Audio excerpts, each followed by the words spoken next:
नमस्कार साथियों, आप सबका स्वागत है हमारे YouTube चैनल ज्ञान दर्शन में।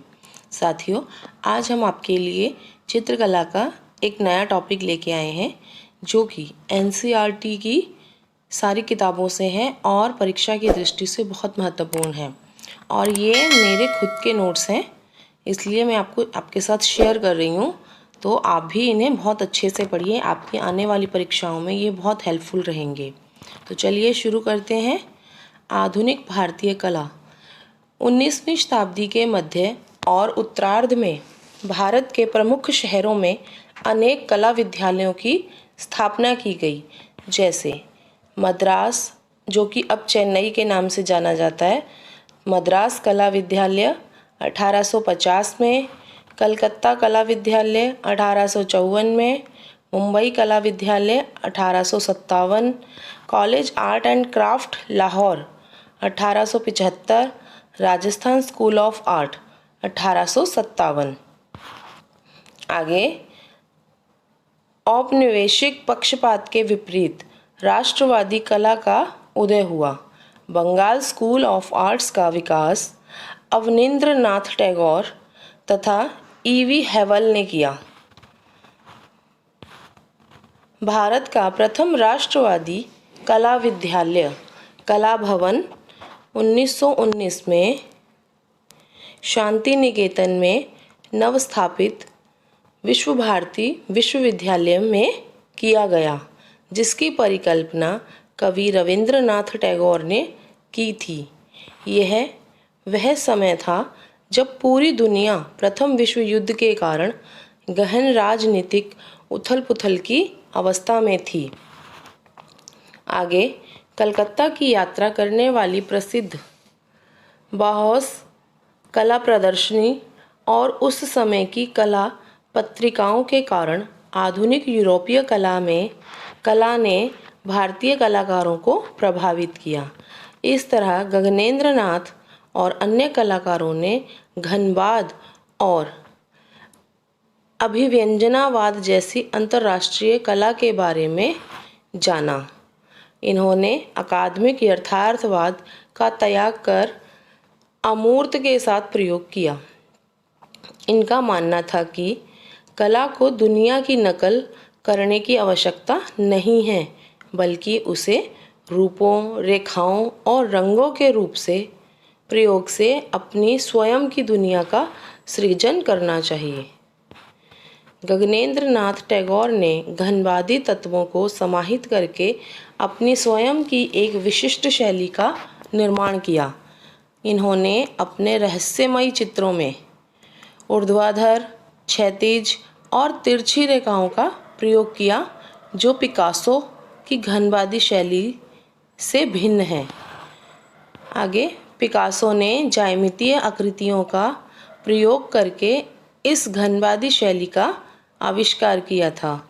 रविंद्रनाथ टैगोर कविता लिखते समय अक्सर इडल मतलब बिना सोचे समझे किया गया रेखांकन बनाते थे, जिसमें कुछ मानव चेहरे और कुछ भूदृश्य उनकी कविताओं के साथ मनोरम रूप में दिखाई देते थे। इडल का मतलब होता है बिना सोचे समझे किया गया रेखांकन। आगे, रविंद्रनाथ ने एक छोटा सा संसार बनाया जो अजंता भित्ति चित्रों के साथ मुगल और पहाड़ी लघु चित्रों से प्रभावित था। नंदलाल बोस सन 1921 से 22 में ललित कला संस्थान कला भवन में शामिल हुए। अवनी बाबू के प्रशिक्षण ने उन्हें कला में राष्ट्रीयता से परिचय कराया, लेकिन वे अपने छात्रों व शिक्षकों को नए सकारात्मक प्रयोगों में बाधक नहीं बने, बल्कि प्रोत्साहित करते रहे। आगे, नंदलाल बोस के सबसे रचनात्मक छात्रों में विनोद बिहारी मुखर्जी व राम किंकर बैज थे। शांति निकेतन के बाहरी क्षेत्रों में संथाल जनजातियों की एक बड़ी आबादी थी और ये कलाकार अक्सर उन्हें चित्रित किया करते थे और उनकी मूर्तियां भी बनाते थे। रामायण और महाभारत जैसे महाकाव्यों पर आधारित चित्र बनाने के अतिरिक्त विनोद बिहारी मुखर्जी को मध्यकालीन संतों के जीवन ने भी आकर्षित किया। आगे शांति निकेतन के हिंदी भवन की दीवारों पर उन्होंने मध्यकालीन संत नामक चित्र भित्ति चित्र बनाया। उस चित्र का नाम था भित्ति चित्र, जिसमें तुलसीदास और कबीर अन्य मध्यकालीन संतों के चित्र हैं।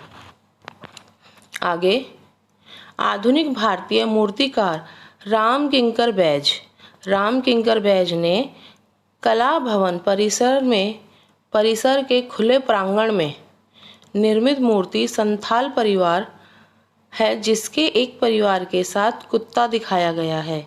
यह धातु के ढांचे के ऊपर सीमेंट व मिट्टी के मिश्रण का प्रयोग किया गया है। बैज की शैली डीपी रॉय चौधरी की शैली से अलग थी। डीपी रॉय चौधरी की श्रम की विजय के निर्माण में अकादमिक यथार्थवाद का प्रयोग किया था। यामिनी रॉय ने कलकत्ता के सरकारी स्कूल ऑफ आर्ट में प्राप्त स्वयं के प्रशिक्षण को अस्वीकार कर दिया था। आगे यामिनी ने देखा कि बंगाल की ग्रामीण लोक कलाओं में ऐसी कुछ विशेषता समानता थी जिसे पिकासो और पॉल कली जैसे आधुनिक यूरोपीय चित्रकार चित्रित करते थे। पिकासो अफ्रीकी मास्क में पाए गए स्पष्ट रूपों से प्रेरणा लेकर घनबाद में पहुंचे थे। यामिनी रॉय ने भी सरल और शुद्ध रंगों का प्रयोग और गांवों के कलाकार की तरह वनस्पतियों और खनिजों से रंग बनाए। गांव के कलाकारों से भिन्न उनकी कला में जो अंतर था वह यह था कि राम अपने चित्रों पर हस्ताक्षर किया करते थे। यहाँ राम किंकर बैज हैं। आगे अमृता शेरगिल 1913 से 41 तक। अब उन्होंने क्या करा,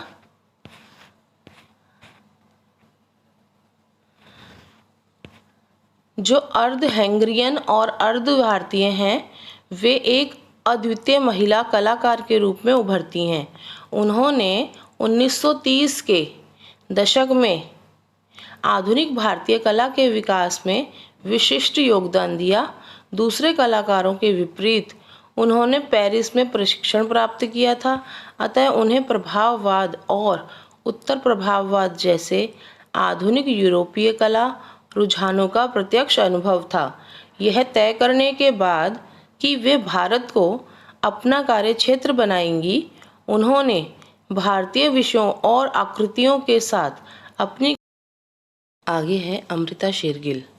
अमृता शेरगिल ने आधुनिक यूरोपीय कला के साथ भारतीय कला की लघु और भित्ति चित्र परंपराओं को आत्मसात किया। युवा अवस्था में ही उनकी मृत्यु हो गई, लेकिन वह अपने पीछे उल्लेखनीय कलाकृतियों की विरासत छोड़ गईं, जो उनकी प्रायोगिक भावना को समझने के लिए महत्वपूर्ण है, साथ ही जो अगली पीढ़ी के भारतीय आधुनिकतावादियों पर अपना विशेष प्रभाव छोड़ती है। इससे आगे हम पढ़ेंगे भारत में आधुनिक विचारधारा और राजनीतिक कला।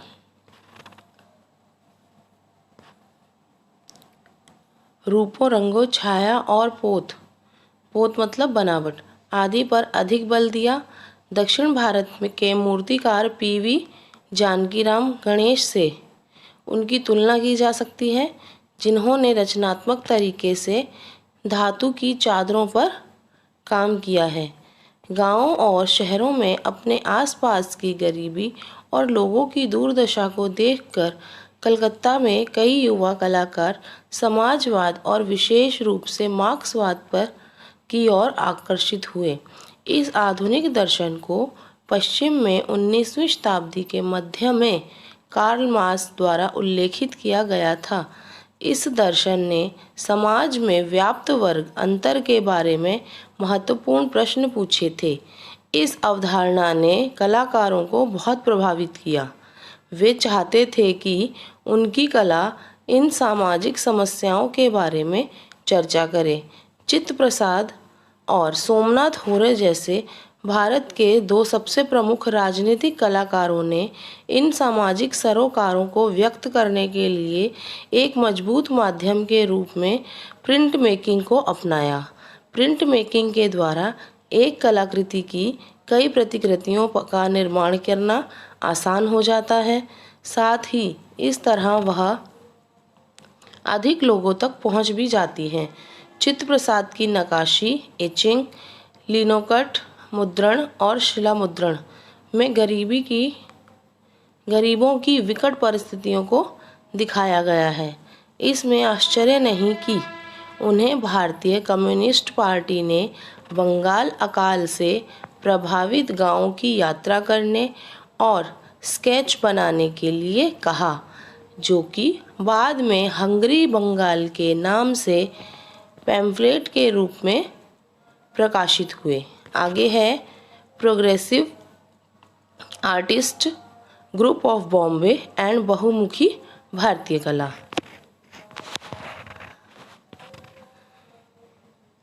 ये है सूजा के बारे में पढ़ते हैं। एक नई स्वतंत्रता की ओर अग्रसर थी जो सौंदर्य और नैतिकता की पारंपरिक भावना को चुनौती दे सके। हालांकि उनके प्रयोगात्मक कार्य मुख्य रूप से महिलाओं पर केंद्रित थे, जिन्हें उन्होंने नग्न रूप में चित्रित किया, उनके शारीरिक अनुपात को बढ़ा चढ़ाकर बनाया और सौंदर्य की मानक धारणाओं को तोड़ दिया। अगले हैं हुसैन।